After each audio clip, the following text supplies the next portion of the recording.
tiempos del post-COVID, qué secuelas dejaron en algunos, en otras, qué tanto son mitos y qué tanto son realidades. Muy buenos días, Ernesto, equipo de Rompimiento y audiencia. Me da gusto saludarles. Gracias por tratar este punto.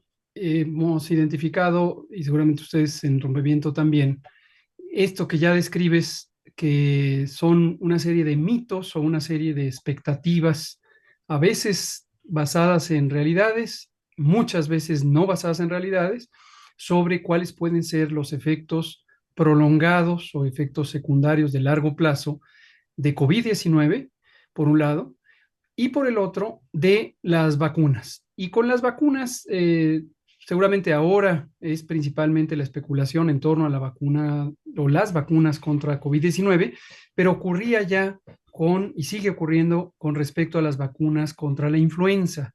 Y entonces me gustaría comentarlas en forma general. Quiero decir, antes de entrar en específicos, que conozco que no es extraño que estos mitos sean inducidos. Es decir, no es que cada persona por su cuenta un día empiece a preocuparse de que la vacuna puede causar esto o aquello, sino que lo oyó en algún lugar, lo leyó en algún lugar. Y muchas veces estos lugares son foros, son espacios precisamente diseñados o dispuestos para generar temor, incertidumbre, eh, preocupaciones no fundamentadas correctamente, etcétera, con distintos propósitos. Uno de los propósitos puede ser justamente desprestigiar a vacunas competitivas. Cuando ya se entra en específicos y dice la vacuna Sputnik o la vacuna Abdala son malas, hemos logrado rastrear que en no pocas ocasiones son estructuras de desinformación que están al servicio de las compañías que no son esas dos, Sputnik y Abdala, y que pretenden desprestigiar estas vacunas para favorecer a otras. Esto lo digo en particular porque el gobierno de México utiliza la vacuna Sputnik y la vacuna Abdala contra COVID-19, pero las vacunas comerciales, principalmente las de Estados Unidos, tienen la inquietud de penetrar y ser las predominantes en el mercado, y los grupos de conservadores de derecha, los partidos políticos a veces de esa orientación ideológica, contribuyen importantemente a desprestigiar aquellas vacunas que no son estadounidenses. Ya, gracias, doctor Hugo López Gatell. Doctor Hugo López Gatell, déjeme, ahora sí que primero la primera, este, y es, en los estudios científicos a nivel nacional e internacional, ¿cuáles son los efectos o las secuelas que más se han presentado en materia de los efectos post-COVID que hay en México y en el mundo? Es exactamente. En la evidencia científica mexicana, que la hay y es digna de gran orgullo, porque los colegas, hombres y mujeres que trabajan en nuestras instituciones de salud, de investigación, han hecho un trabajo muy dedicado, han reconocido los mismos síntomas, las mismas manifestaciones del COVID a largo plazo que en otras partes del mundo. Es decir, la información científica es consistente en el mundo y la de México incluye esas evidencias. COVID, recordar nada más como elemento previo, es una enfermedad infecciosa causada por un virus, el virus SARS-CoV-2, que originalmente la identificamos, hablo en plural porque fue toda la humanidad involucrada en este esfuerzo, la identificamos como una enfermedad predominantemente respiratoria. Se transmite por vía respiratoria a través de las gotitas de aerosoles que salen de nuestra vía respiratoria al respirar, al toser, al cantar, al hablar. Llega a la vía respiratoria de la persona susceptible y esa es la vía de entrada preferente, no la única, porque también entra por las conjuntivas, por la mucosa de los ojos o en forma pasiva por la mucosa de la boca. Pero no es una enfermedad exclusivamente respiratoria. El sitio de daño principal es el aparato respiratorio, que incluye la laringe, la faringe, o más bien la faringe, la laringe, la tráquea, los bronquios, pero puede principalmente afectar al tejido pulmonar, sobre todo en los casos graves, que representan cerca del 5 al 7% de las personas con enfermedad, y a su vez las personas con enfermedad representan aproximadamente el 15 al 20% de las personas infectadas. Es decir, muchísimas más personas fueron infectadas sin haber tenido síntoma alguno, sin haberse dado cuenta, y pasaron a un estado de inmunidad. Esto es un elemento previo. Los síntomas del COVID característicos fueron y han seguido siendo la fiebre, la fatiga muy importante, es una característica semejante a los síntomas de influenza en ambas manifestaciones. Los síntomas propiamente respiratorios, como la tos, sobre todo una tos irritativa propia de la laringe y la tráquea, y en los casos graves, neumonitis, que es la inflamación pulmonar causada por los virus, con todas las consecuencias importantes. Esos son los síntomas respiratorios. Pero ya decía, es una enfermedad sistémica, afecta prácticamente cualquier órgano del cuerpo humano y puede dar manifestaciones difusas, vagas, como fatiga intensa, como dolor muscular, como esto que se ha descrito como la niebla mental en la literatura en inglés, que es una especie de aturdimiento de las funciones intelectuales, la memoria, la concentración principalmente, la habilidad numérica, a veces la habilidad de lenguaje. Pocas personas, una proporción considerablemente pequeña, algunas descripciones dicen del 1 al 3%, tienen estas manifestaciones cerebrales y no se conoce hasta el minuto de hoy, a reserva de que yo esté desactualizado, exactamente cuál es el mecanismo por el que provoca esto.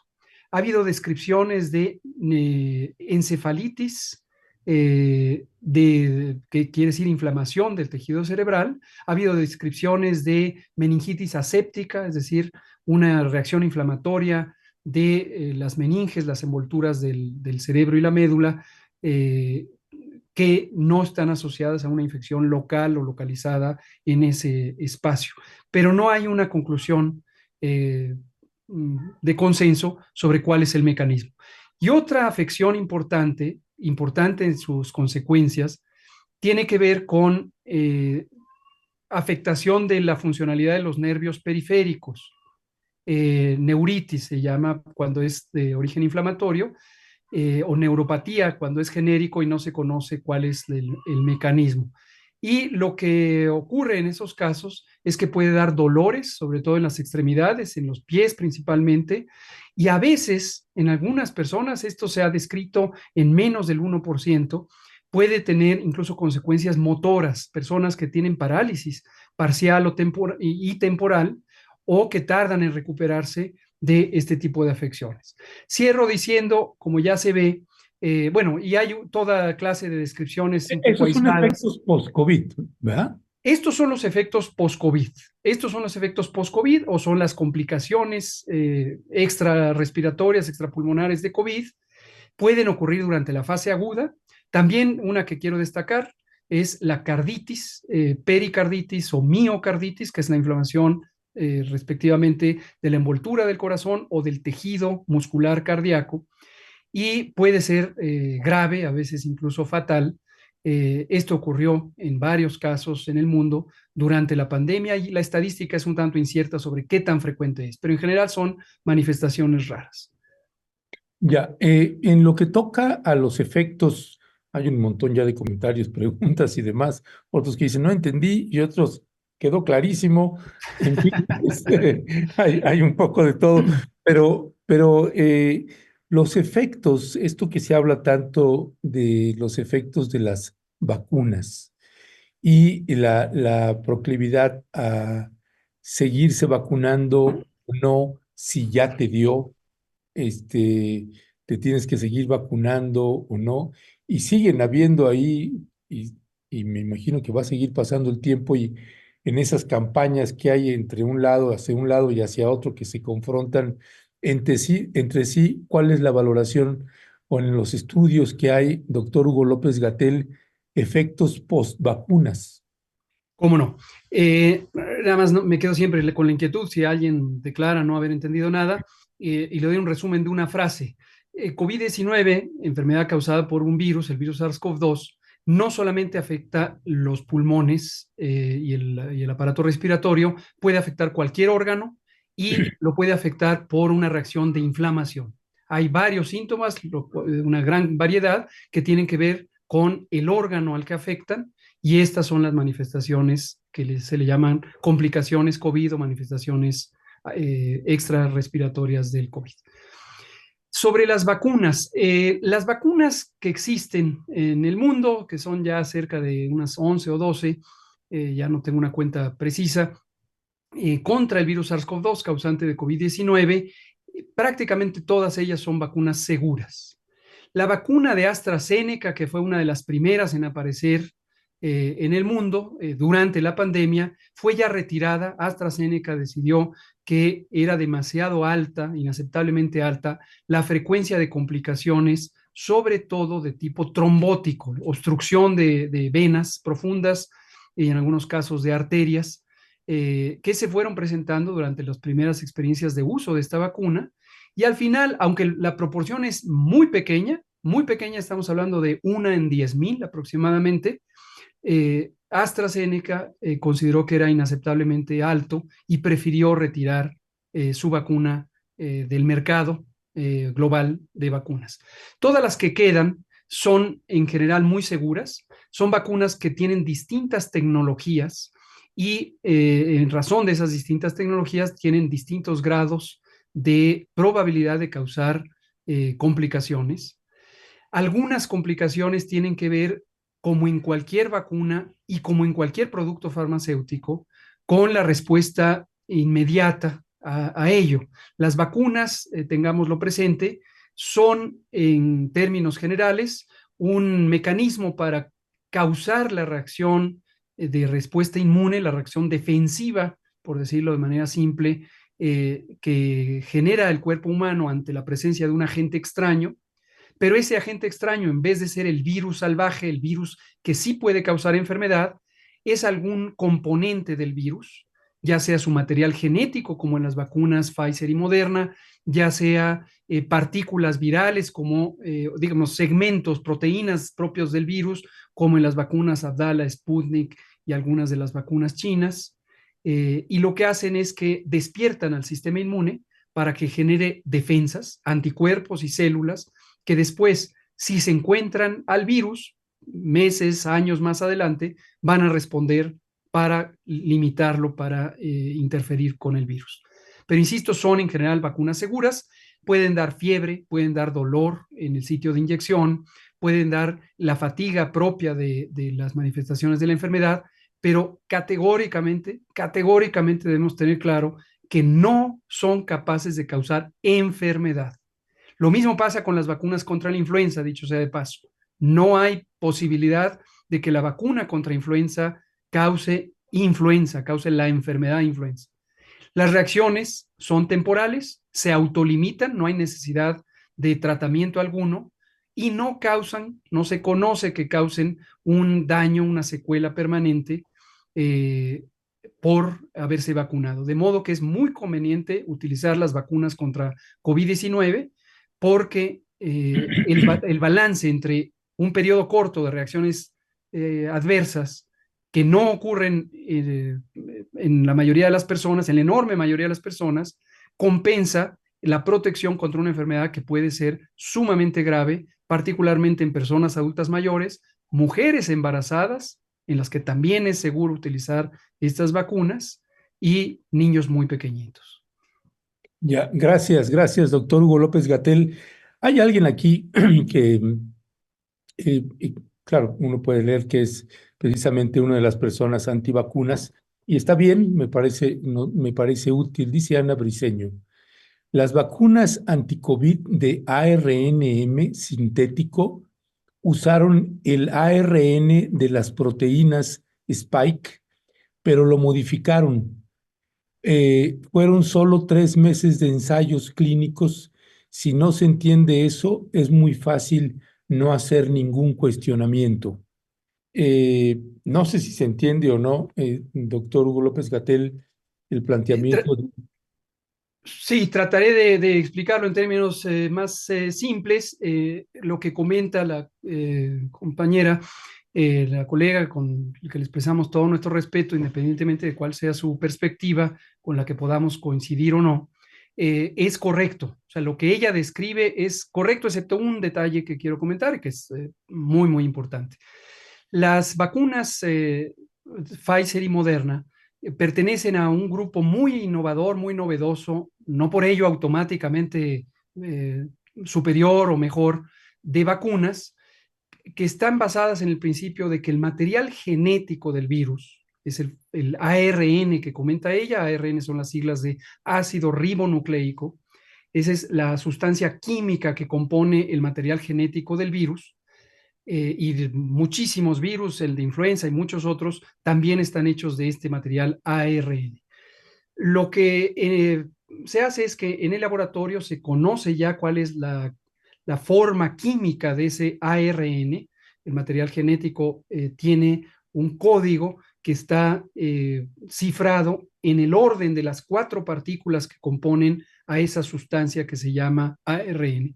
Y entonces son como letras, vamos a pensar, de un alfabeto, y según el orden en que estén esas cuatro piececitas, que son cada una de un tipo muy constante, es la identidad del material genético para el virus 1, el virus 2, el virus 3 o cualquier otro organismo viviente que tenga ARN. Entonces, se toma ese ARN, se conoce la secuencia, ese ARN corresponde tan solo a una proteína, que es esta proteína de espícula o spike en inglés, que es muy característica del virus COVID, en este caso, del virus SARS-CoV-2, y lo que se está contenido en la vacuna y es lo que se le inyecta a las personas es justamente una versión modificada de la secuencia genética que da las instrucciones para generar la proteína Spike.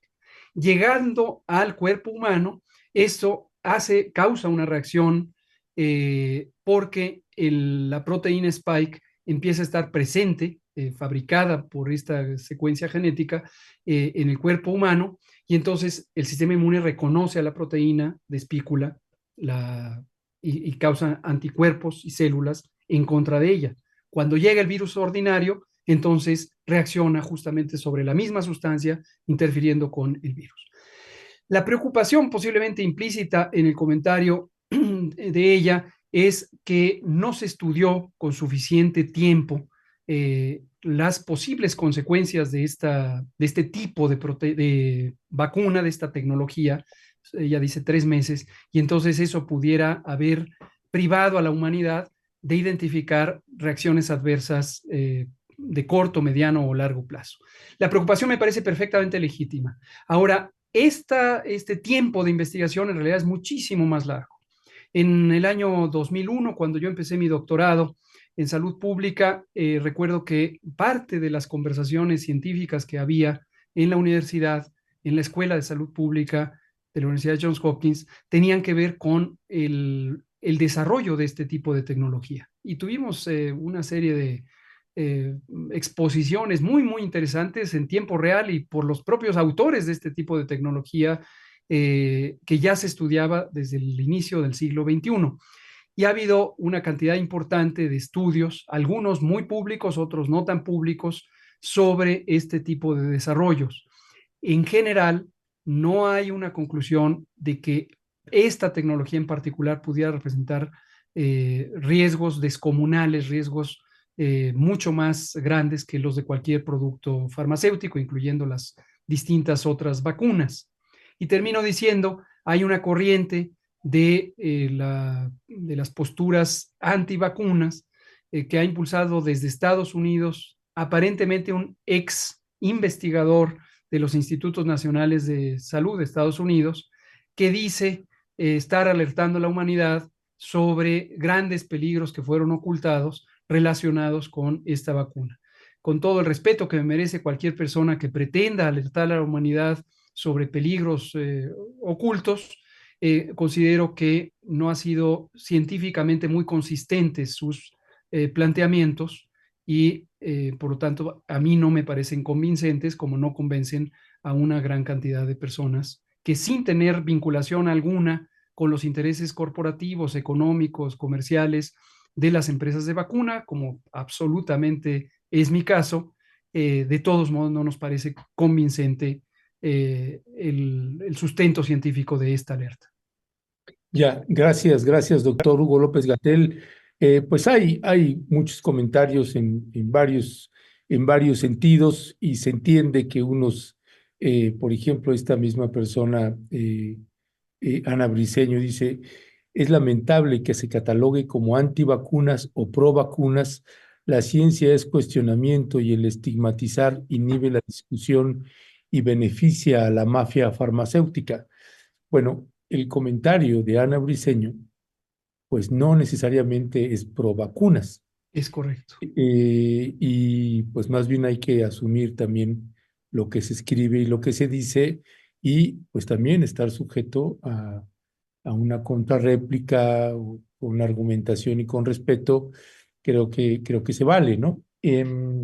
Doctor Hugo López Gatell, eh, sigue también el tema con respecto de si se tiene uno que seguir vacunando o no, eh, y el tema de los niños y niñas, si deberían vacunarse o no. Salió aquí el tema, alguien que dice, el doctor Alcocer dijo que los niños tenían mayor resistencia al virus y ante la escasez de vacunas no era prioridad su vacunación. Y otro dice, no, el doctor Alcocer dijo, fue muy sabio que en una de sus tantas intervenciones, vacúnense, pero yo no vacunaré a mis nietos. Fue muy claro el mensaje y alguien le corrige también con respecto de lo que dijo, le dicen María Gutiérrez. El doctor Alcocer dijo eso porque la población infantil no era un grupo de alto riesgo. La vacuna y cualquier tratamiento médico se valora en función del riesgo-beneficio. En fin, se arma la polémica como siempre en Claro. este tema. Doctor Hugo López Gatell, ¿con qué cerraría también a propósito de estos cuestionamientos últimos que le hago de mantener o no la vacunación, los que ya les dio, y si hay que vacunarse 2, 3, 4 dosis, etcétera? Conozco a muchos que siguen aterrados y se han puesto todas las vacunas, de todos los laboratorios. En fin, ¿qué decir sobre eso, doctor Hugo López Gatell? Sí, creo que es un asunto muy importante y a mí me parece saludable que se den estas, estos debates y que el tema de la salud no sea un asunto ajeno o lejano al público general que no tiene una formación académica en el campo de la salud. Yo pienso que la apropiación social del conocimiento es importantísima. Hay riesgos, por supuesto, las fuentes de información pueden ser inexactas, pueden ser poco robustas, pueden ser poco consistentes o pueden ser incluso perversas. Y este fenómeno de la desinformación, de lo que en su momento le llamábamos la infodemia, muchas veces atiende a intereses particulares. Ahora, antes de abordar esto, quisiera muy rápidamente solo expresar nuevamente mi simpatía y respeto por Ana Briceño, por sus comentarios, en particular por este último. Desde luego los otros previos los respeto también, pero coincido con ella en que es lamentable que cuando hay un debate sobre un tema, salud, ambiente, energía, política, cualquier cosa, se hagan estas clasificaciones absolutas de pro y anti, pro vacuna, anti vacuna en este caso, en vez de reflexionar con sensatez, con prudencia, con respeto sobre cuáles son los argumentos y las inquietudes que se están ventilando. Yo mismo he tenido periodos de mi vida en donde trabajando desde el espacio académico, he participado en las críticas y en las alertas muy importantes a la autoridad sanitaria mexicana, en este caso, y mundial, sobre los riesgos de ciertas vacunas. Esta es una historia, si quieren algún día se las relato, sobre la vacuna contra el dengue de la empresa francesa Sanofi, que a inicios del, como por los años 2007, 2008, empezó en un empeño corporativo muy potencialmente lucrativo por ser la primera empresa que tuviera una vacuna contra el dengue.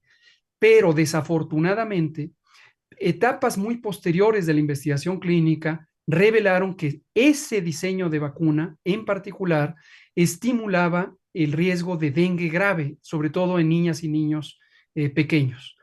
La autoridad sanitaria mexicana, estoy declarándolo abiertamente, desoyó esto, pero además funcionarios de ese periodo, ese sexenio, estamos hablando del sexenio de Peña Nieto, tenían un interés corporativo directísimo. Uno de ellos, incluso en un cargo muy, muy alto, inmediatamente que dejó el cargo en la Secretaría de Salud, pasó a trabajar directamente a la empresa Sanofi. Entonces estaban involucrados con un conflicto de interés pavoroso. Y la alerta era muy simple y era recomendar no acelerar el proceso de adquisición de esa vacuna porque implicaba un riesgo. La historia nos dio la razón porque a los pocos años, en Filipinas, que fue el segundo país en tener un proceso de incorporación de vacuna, se reveló que la vacuna causaba daño, aumentaba el riesgo de enfermedad grave y muerte en niños, y la vacuna fue descontinuada y terminó en un fracaso rotundo. Entonces, coincido con Ana Briceño, le agradezco ese comentario y ojalá siga el debate, la conversación, y siempre con respeto y siempre con escucha, y no clasificarnos como anti o pro vacunas. Estos no son preferencias como en un partido de fútbol.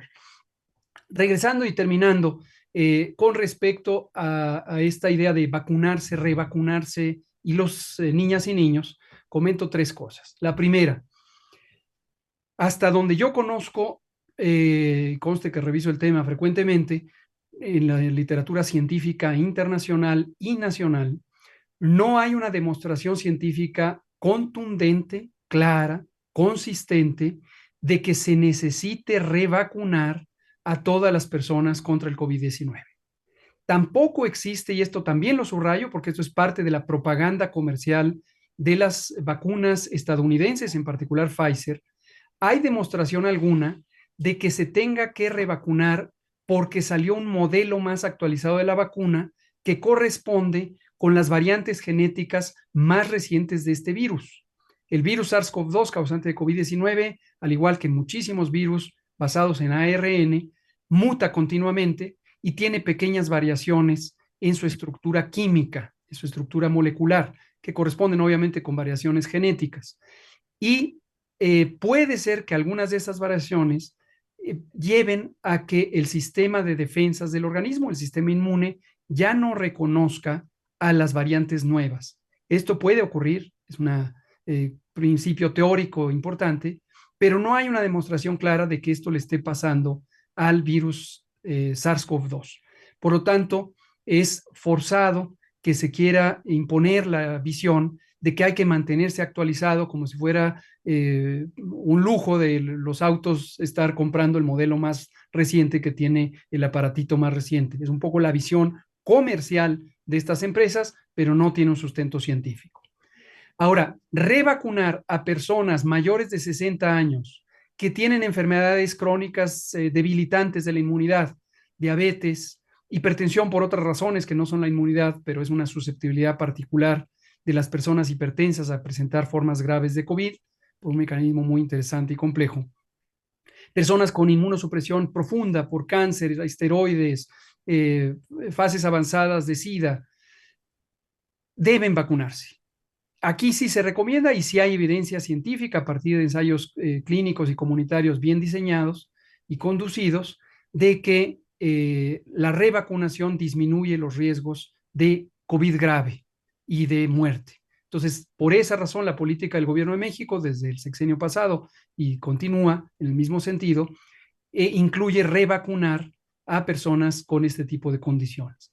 Mujeres embarazadas, lo destaco porque además tengo que hablar con mis colegas del gobierno, de la Secretaría de Salud, me llama la atención que los anuncios de gobierno no han subrayado a las mujeres embarazadas como una población de riesgo y lo son las mujeres embarazadas. Riesgo de COVID grave, riesgo de influenza grave. Entonces también se deben vacunar durante el embarazo con estas dos vacunas o inmediatamente antes si es que lo planean realizar. Ahora, termino con niñas y niños y los comentarios que en su momento hizo el secretario Alcocer. Los nietos del doctor Alcocer tienen más de 5 años y posiblemente lo que faltó fue conocimiento sobre cuál es la edad de esos nietos. Y entonces cuando él declaró no vacunaría a mis nietos, efectivamente, desde mi punto de vista, tiene toda la razón y todo el sustento científico, porque en esas edades, 10, 11, 12 años, esa población no es una población de riesgo muy elevado. De hecho, se diría de un riesgo considerablemente bajo, muy, muy bajo, de presentar complicaciones de COVID-19. Siempre y cuando estén sanos, por supuesto. Si tienen inmunosupresión por cualquier causa, sí son una población de riesgo. En las personas más pequeñitas, sí se ha estudiado y hay convicción de que el riesgo es un tanto más elevado. Es decir, muy pequeños, menores de 3 años, menores de 2 años incluso, sí tienen un riesgo elevado de COVID grave. Pasados los 2 años y hasta los 60, el riesgo es con ciertas variaciones a lo largo de la edad, pero en general bajo, el riesgo de COVID grave. Y después de los 60 empieza a crecer rápidamente el riesgo. Y obviamente las personas de edad más avanzada, arriba de 80, son quienes tienen el mayor riesgo. Ese es el perfil también para la influenza y por esa razón enfatizo, no es una vacuna de uso universal. No es que se trate de derechos individuales y si al que tengo enfrente lo vacunaron, ¿por qué a mí no? Si el que tengo enfrente tiene más de 60, tiene inmunosupresión, debe vacunarse. Si yo tengo la fortuna de no ser una persona con inmunosupresión o edad avanzada, no tengo por qué vacunar. Esa es la lógica científica de los programas de vacunación y no se trata de un asunto de me toca porque yo quiero que me vacunen. Entonces, en conclusión, revacunar sí, pero a las personas que tienen riesgo elevado de COVID grave, enfermedades crónicas como diabetes, como síndromes inmunosupresores o edad avanzada, mayor de 60, no a las personas jóvenes generalmente saludables, y no hay fundamento científico para revacunar por el hecho de que aparezcan variantes del virus y las empresas de orientación comercial desarrollen actualizaciones químicas o genético-químicas de sus vacunas. Ya, doctor Hugo López Gatell, pues bueno, déjeme decirle que hay muchos comentarios donde le agradecen, le felicitan, lo saludan y como bien dices, pues sí, es un tema que qué bueno que genere pues debate, análisis, discusión y siempre en la lógica pues del respeto, ¿no? Dice Elena Edu, el mayor de mi respeto al doctor Gatell, inteligencia, diplomacia, facilidad de divulgador de ciencia, es el tipo de personas que para mí debe estar al frente de políticas públicas sanitarias. Virginia Ruiz, gracias, doctor Hugo Gracias. López, siempre tan claro y preciso en sus exposiciones.